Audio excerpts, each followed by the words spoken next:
going on YouTube? How you doing? Don't forget to like, subscribe, and share. I didn't get much sleep, so as you can see, I look like shit. But anyway, I was really thinking about some hip hop artists who were very conscious and led me on my journey to being spiritual and awakened. So this is more about sending a shout out, and this is off my head. This is not even like planned. It was just some rappers I was thinking about who started me on my journey to being aware of what's really going on and really sliding away from the sheep, sliding away from the sleep, sliding away from, like, I don't even watch television. I stopped watching television. I don't care about sports no more, none of that. But it was like a progression over years, over time, because of these dudes. And this is why I say hip hop is so powerful. Really, music in general is powerful. But the hip hop that I grew up, the hip hop that I loved, listened to, grew up on through the golden era and a little bit after that, this is why this music is so important, because of people like me who awakened, and the genesis of this was hip hop. That was a deep statement I just said.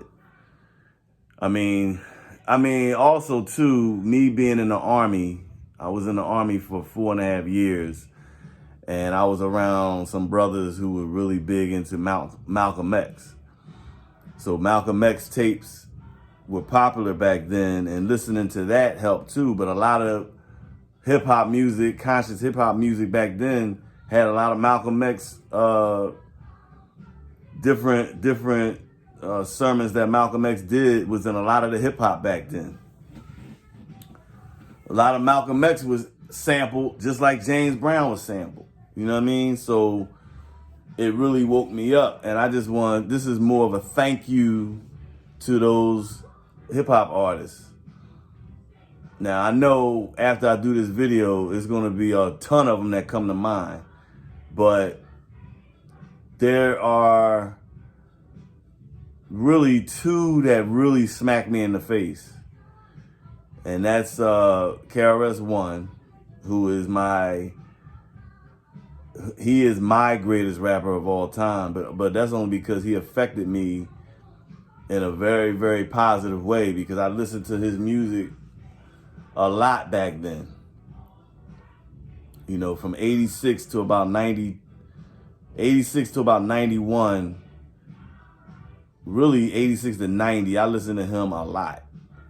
And I was really listening to what he was saying in the music, and it woke me up, man. It really brought attention to me about how this country is. You know what I mean? How black people are treated, how and why we're last on the totem pole of everything. It was because of KRS-One. So KRS-One, I'm going to name off some people, but I'm going to get to the next person too. But like that song by YZ, Thinking of a Master Plan, even though I love the beat and all that, but then I sat and listened to the message in the music, and it was just, that was another song that really, it sticks to me now. You know what I mean? And YZ, nobody even know who he is. A lot of people don't even know who he is. Thinking of a Master Plan, they don't even know that song. You know what I mean? Only true hip hop heads would know what I'm talking about. And but like, that's what I'm saying, man. These motherfuckers need to be revered. You know, they come into a fucking restaurant, motherfuckers need to stand up and applaud them. Straight up. But YZ is another one. I still haven't gotten to my second one. It's really two people I wanted to salute to. KRS-One is one. I'm going to get to the second one. Public Enemy is a group that opened me up in '87. You know, they came out with Rebel Without a Pause. I remember in Philly, in the hood, that's all you heard was that.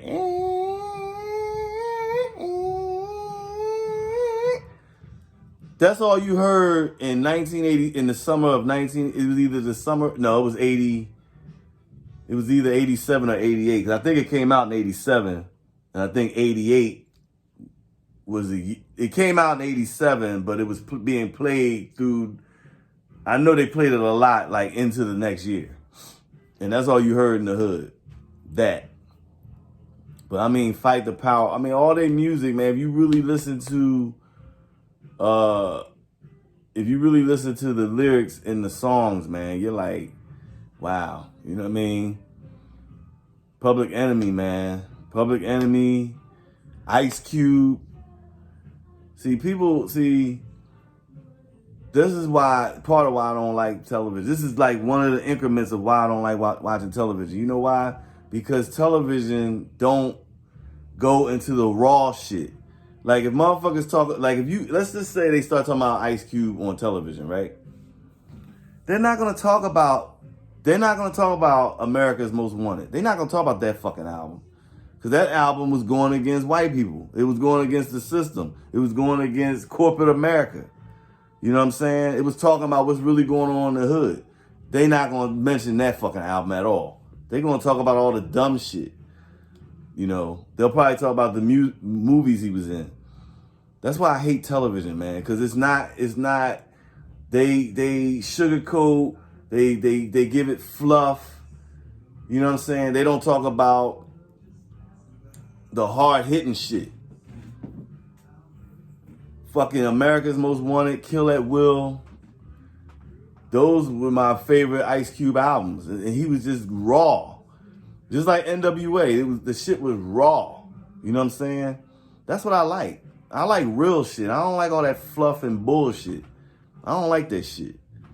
You know, I'm sick and tired of, you know, every black motherfucker didn't come from the hood, or every black person didn't come from fucked up beginnings. You know what I'm saying?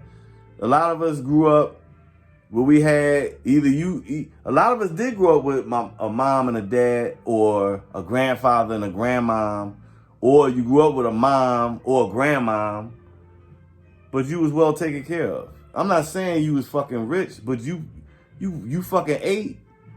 You fucking had a bed to sleep in. You washed your ass.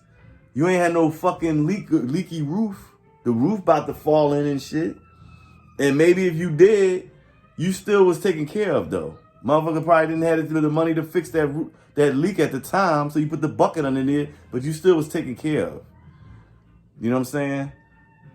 Like all black people, you know, I mean, eventually I lived with my grandparents when I was young. And then when my grandmother died, I moved with my father. You know what I'm saying? In a better neighborhood. You know what I'm saying? But I mean, my father wasn't rich. My father and my stepmother, my father worked and my stepmother stayed home. You know, that was back when moms and grandmoms, a lot of them stayed home. You know what I'm saying? Which was better because you didn't have to worry about some freak motherfucker fucking with your kid. You know? But anyway, so the point is that, you know, a lot of these artists need to be praised, man. You know, I don't want to hear about Public Enemy through MTV. I don't want to hear that shit, man. Because it's like Chuck D was talking to black people. Don't give me this shit about see, what they do is, it's just like with Martin Luther King. You know, they'll say, oh, he fought for all people. No, he didn't. He fought for black people. We was the ones fucking struggling. We was the ones fucked up. Oh, he fought for all people. So that's the same thing they do on television when they talk about some of these rap groups and hip hop artists that were like super pro-black and were like sending you messages about what's really going on. They'll try to say, oh, he was fighting for all people. You know, he was speaking to everyone. No, they wasn't. Fucking Ice Cube was not speaking to everybody when he first came the fuck out. Of course, you get blended in. You know, the white people start recognizing you. White kids start liking you. Then, you know, what the corporations do, they'll take you, pay you some money to push a product, and then you get hooked. You ain't into all that liberating your own people and talking about what's really going on to your people, because now you corporate. And that's what happened to Ice Cube. You know what I'm saying? That's what happened to Queen Latifah. They made her an actress. So, of course, she toned it down. You know what I'm saying? Common. Here, another one. You know what I mean? But anyway, I done went off track. So let me get to the person.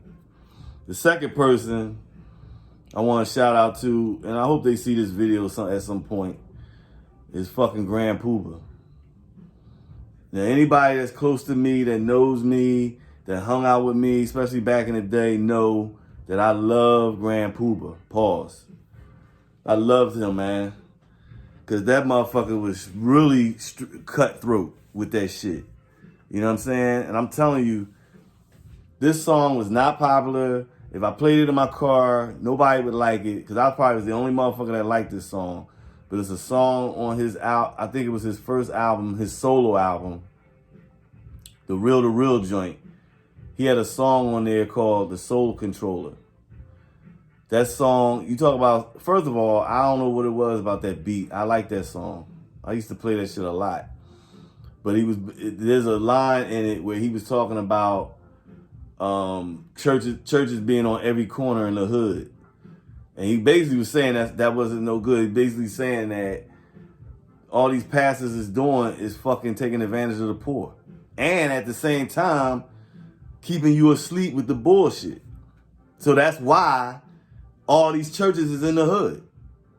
But see, back then I was asleep and in the world, and all I cared about was fucking pussy and drinking 40s and hanging out with my boys and shit and doing stupid shit, going to the clubs and bars and trying to be fly. I didn't know no better. You know what I mean? You know, but now, I mean, not even now. I knew starting like probably in the early 2000s on. I started, this is in 93. You know what I'm saying? So I ain't know. I'm like, what's wrong with churches being in the hood? That's a good thing. No, it ain't. That's not a good thing. You know what I'm saying? So, and it's going to be people that's going to disagree, of course. You know what I mean? But that was the message in the song. And he had a whole lot of shit. I mean, even when he was with Brand Nubian, I mean, they just kept bombarding you with truth and fucking knowledge. You know what I'm saying? And you got to be proud to be black. And we were kings and queens. You know what I'm saying? You know, that shit resonated with me, man. You know? And it resonated with a lot of my boys when I was in the Army. That's why a lot of them still, they awoke. That's why they're wide awoke now, because of hip hop. So this is the whole point. I want to salute them too. I'm going to throw out some other name, Common. The Common, he's not Common now. I'm talking about Common when he was Common Sense. When he came out of Chicago, and I think he came out in 95. He came out somewhere in 95, I want to say. I had all his albums from back then. You know what I mean? Common Sense. I said YZ, Grand Puba, KRS-One, Public Enemy, X-Clan. X-Clan is one of my favorite rap groups of all time. And they only had like the one album that came out in 1990. I can't remember the name of the album. But it's the one with all these just different faces on the album. They resonated with me too. That was their best album. I think it's called To the East Backwards or something like that. I think they came out with another one, but that album ain't do shit. But that one in 1990, yes. I still play that to this day. I also want to shout out to Main Source, Large Professors Group. That's another one that resonated with me. They had a few songs, but that damn A Friendly Game of Baseball, first of all, the beat was all that. And then the message in the song is true to this day. With the police brutality, with motherfucking cops and shit. You know what I'm saying? And basically he was saying, like, we gotta go back and fuck them up. And I got cops in my family, but they good cops. They not the dickhead motherfuckers. We talking about the dickhead cops.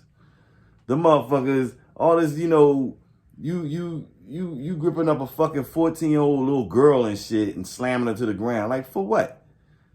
You ain't gonna do that shit to no white kid. You ain't gonna do that to a white man.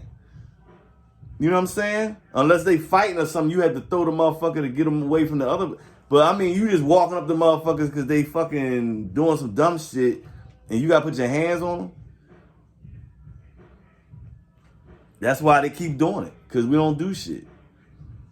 So, but anyway, yo, salute KRS-One. Salute Grand Puba. Salute YZ. Salute Public Enemy. Professor Griff. Common Sense. Not Common. No. Common Sense. When he was Common Sense, salute. Damn, I forgot the other one I said. Oh shit, I forgot. But even Tribe Called Quest. Oh, Large Professor, Main Source. Salute. Tribe Called Quest. Salute. They threw little truths and knowledge in their music as well. Tribe Called Quest. Q-Tip. That's my man. Phife. Believe it or not, Phife was my favorite rapper out of the Tribe Called Quest. It was really neck and neck with him and Q-Tip. Really, it was them two, for real. Jarobi was, Jarobi just added it. But really, it was them two. But I gotta get an edge to Phife. Phife was my man. I love Phife, man. But I had to salute these people. Oh, Ice Cube. Early Ice Cube. First 3 albums, Ice Cube. Even when he was with NWA, I'm stuttering and shit. Even when he was with NWA, so I give 88 to 1993 Ice Cube. Salute. It's my man. Jerry Curl Ice Cube. That's my man. But let me know what you think too. And look, this video was just off my head. This wasn't something where I really was like, it's a bunch of motherfuckers. I could go with Dead Prez. I mean, I know it's a ton of motherfucking conscious rappers. I know that. But I'm just saying, I really wanted to salute KRS-One and Grand Puba. They the main motherfuckers. But then there was a few more that really, really resonated with me. I can even say Tupac. But I didn't listen to Tupac a lot back then. I didn't really start listening to him until after he died. But Tupac is on my list. Once I make a long list, he's on my list because yes, he could have ran for public office in Oakland. But whichever city, because he was from Baltimore really, but he represented Oakland. And he could have been a representative, a politician in Oakland easily. And would have been a good one. He probably got murdered. But he would have been a great one. But anyway, I wanted to salute to them. Love them, man. Glad they was put on this earth. They did a lot for me. I just want them to know that. Fuck that. And if they don't get this message, at least people know that I'm giving them props. Because they deserve it. Fuck that. We gotta start shouting out to motherfuckers that deserve that shit. And stop shouting out to these fucking half-naked fucking celebrities that ain't nothing but thoughts and whores. You know what I'm saying? All this Beyonce, that Meg Thee Stallion, all these fucking dickheads, fucking, damn, what's her name? Man, fuck them, man. Fuck them. They bring no value to you. None. You know what I'm saying? Here, I'm a woke, spiritual motherfucker. You know what I'm saying? I shouldn't be cursing. But I'm passionate about this. I'm an ankh wearer This is life right here. This means life. Man and woman, bring them together, life. You know what I'm saying? And it's because of them dudes, man. It's because of them. I can put even Queen Latifah in there a little bit, because she was on some conscious shit too. So Queen Latifah, bow. But I'm going to do another video. It's going to be a much longer list. And you let me know who I should add to the list. Don't forget to like, share, subscribe. Like, share, subscribe. Like, share, subscribe. I'm out.